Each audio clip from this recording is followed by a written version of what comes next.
While contemporary modern war films try to focus on being politically correct, films set during World War II practically write themselves.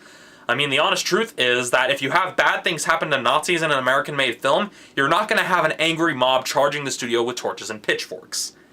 That said, let me make one thing clear. I am in no way a history buff. My younger brother is a history buff, especially when it comes to World War II, but he didn't see this film with me, and so I can't really vouch for any historical accuracy on the film's part. I'm just not in a qualified position to make that judgment. As such, I'm going to be judging this film based on the merits of how it performs as a narrative. That said, let's start this episode of Romney's Reviews.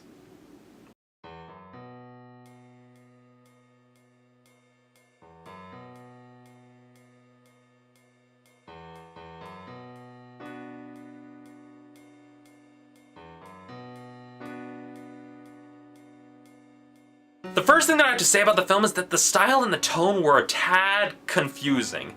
I mean, they have some well-written comedic bits, but then they also try to work in some dramatic bits, so it's not quite Saving Private Ryan, not quite 1941, and even if it could try to weave the comedic and dramatic bits together, it didn't do it in a sophisticated way that you would see in shows like MASH, for example. It definitely was not like MASH, is all I'm saying. And while the dramatic scenes worked okay, they didn't really carry that much weight, and that pretty much attributes to the biggest problem with the script, and that is that the story is spread a little too thin.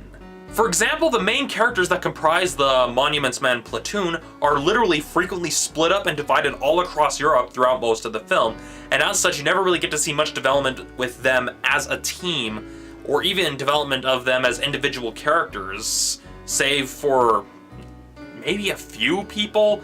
I'm guessing the only people you really see developed would have to be George Clooney's character, a little bit of Matt Damon's character, and that's about it.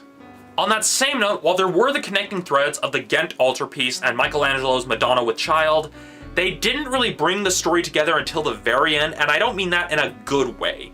I mean in the sense that they established the Ghent altarpiece at the beginning, they introduced the Madonna with Child partway through the film after one of the character deaths, but then those plot points kind of disappeared during the film as we kind of followed the individual efforts of the split up factions of the Monuments Men. And then it only really comes together at not really the start of the third act, but kind of the midway point of the third act. And really, it wasn't executed very well in trying to kind of have that be the driving plot thread of the entire film. While it may have pissed off the top-billed stars, they really needed to pick one plot thread and fully develop it. And from what I've seen, they either should have put all the focus on the Ghent altarpiece and the team's effort to recover it, or put the emphasis on Clooney's character trying to recover the Madonna with Child after one of the deaths of the characters. Happens fairly early in the film, it's not really a spoiler. Or they could have put the emphasis on Matt Damon's character trying to convince the French spy to help them find the artwork.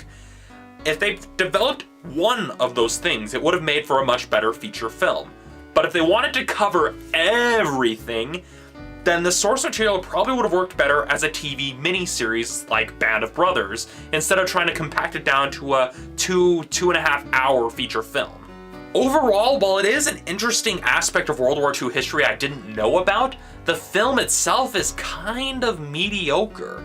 I mean, if it wanted to be kind of a huge epic war film that's going to be automatically memorable for everybody, it definitely needed a lot more polish because it felt too much like it was trying to take cues from all these other war films. I mean, if you listen to like the whistling part of the film's theme, you can tell they're trying to copy Bridge on the River Kwai, as well as trying to copy some of the other major war stuff. And so really, it just felt too much like a ripoff of a bunch of other war films. And in the terms of George Clooney's directing style, I'm not impressed, I'll be honest. He's a good actor, I'll give him that, but as a director, kinda eh.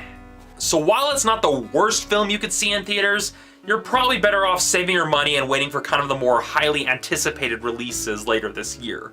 That said, I give The Monuments Men a 3 out of 5. So that's it for this episode of Romney's Reviews. As for next week, I'll be taking a look at Winter's Tale and RoboCop. See ya then.